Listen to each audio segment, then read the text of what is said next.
다섯째, 이번 SK텔레콤 해킹은 우발적 사건이 아니라 계획적으로 수행된 사이버 침략이며 특히나 대선을 눈앞에 둔 시점에 이런 대형 사건이 일어났다는 점에서 대한민국 자유민주주의 체제를 직접 겨냥한 공격일 수 있다는 우려가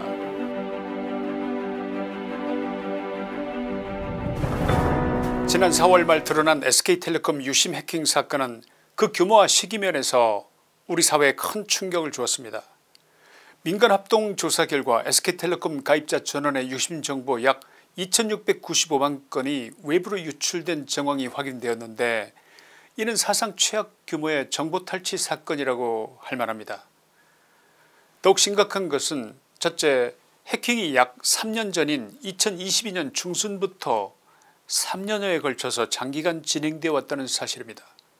최초의 악성 코드가 2022년 6월에 심어져서 최근까지도 탐지되지 않았던 것으로 추정되고 있으며 이것이 새롭게 밝혀진 바 있는데 그동안 우리의 핵심 통신망이 보이지 않는 손에 의해서 사실상 침식당하고 조종당하고 있었던 셈입니다. 둘째, 특히 이번 공격에 사용된 악성 코드는 BPF 도어 즉 백도어 계열로서 외부 특정 명령에 반응해 서버를 통째로 조종할 수 있는 교묘한 수법으로 밝혀졌습니다. 조사단이 SKT 내부 서버에서 발견한 악성 코드의 개수가 총 25종이었다는 것입니다.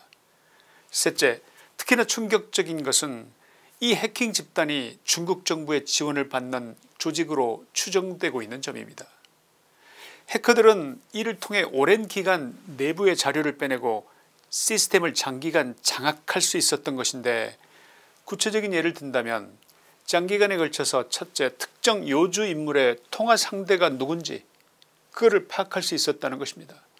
둘째, 이 사람이 통화를 몇 차례 했는지 통화를 누구와 했는지 통화의 빈도조차 파악할 수 있었다는 것입니다. 셋째, 이 두 가지 정보를 통해서 특정 인물의 행동 패턴 그의 사회적인 인맥관계를 몰래 알아내려고 했다는 것입니다. 문제의 심각성은 그뿐이 아니었습니다.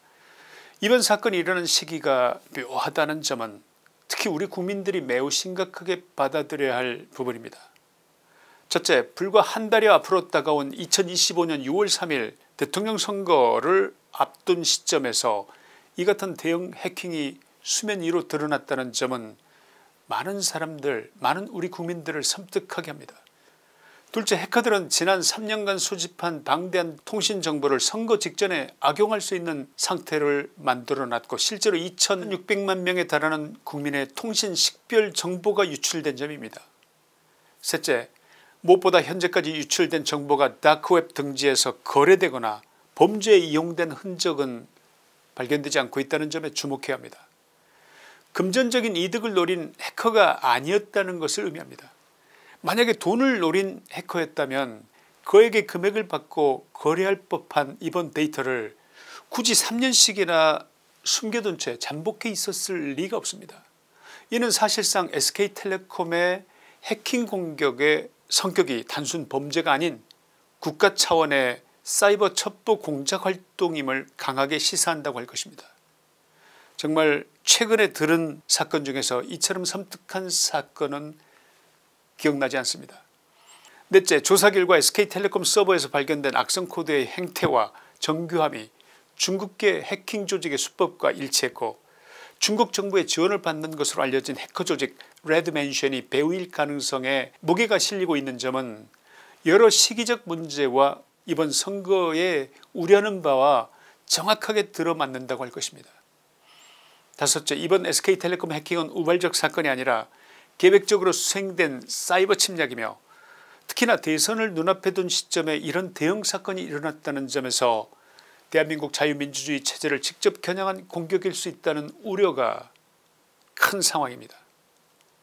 이번에 윤 대통령께서 추천해 주신 추천사의 내용에서 대한민국 체제전쟁 우상과 이성이 국민들의 지침서가 되어야 한다고 말씀하셨던 의미, 그 의미는 우리 우파 국민들도 이제는 공부를 해야 한다.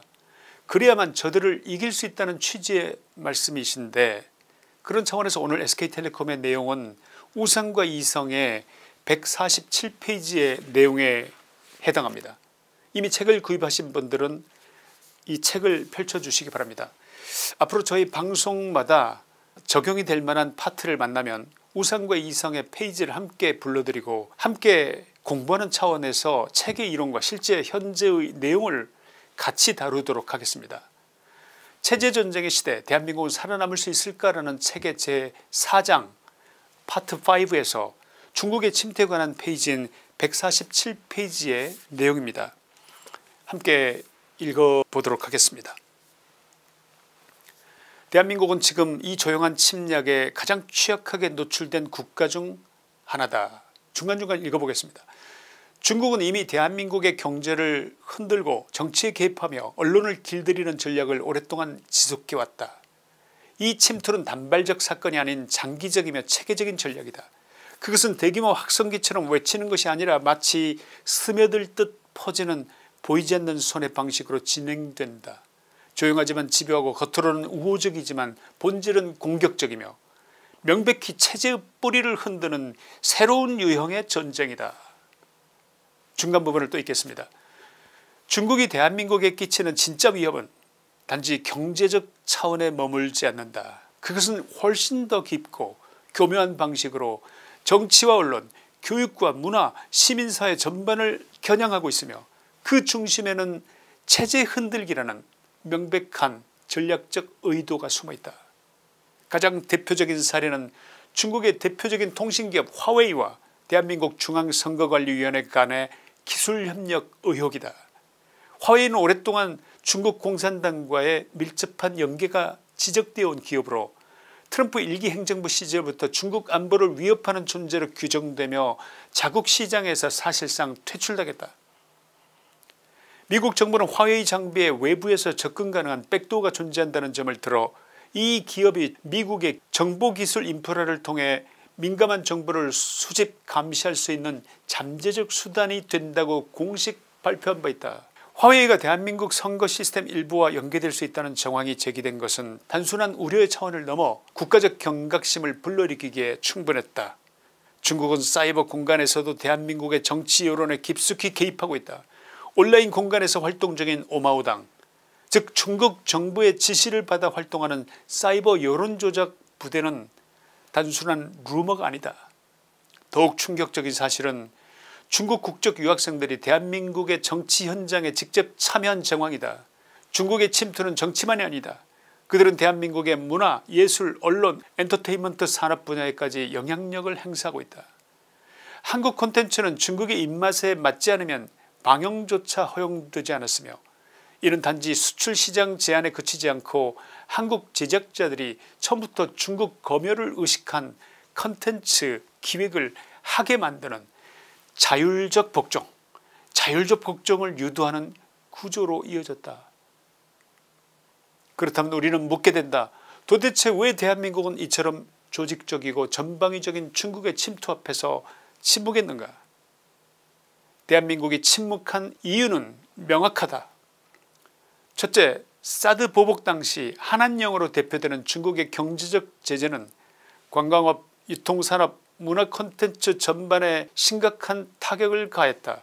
그 결과 기업계는 물론 정치권까지도 중국을 자극하지 말라는 무언의 압박에 갇히게 됐고 이는 곧 자율적 침묵과 중국에 대한 굴종을 정당화하는 분위기로 이어졌다. 둘째, 좌파 정치 세력과 일부 진보 언론은 중국을 미국 패권에 맞서는 대안적 균형 세력이라고 포장해왔다. 셋째, 시민사회와 학계 역시 중국의 자본과 영향력에 점차 잠식되었다. 공자학원, 아태재단, 각종 학술 교류기금 등은 중국이 한국 사회에 내마련한 문화침투의 창구로 기능해왔다. 한국 대학들과 연구기관들은 중국의 자금을 받으며 중국 비판 금지라는 암묵적 룰에 순종하게 되었고 그 결과 중국의 전체주의적 실상이나 인권 문제를 비판하는 학문활동은 극도로 위축되었다.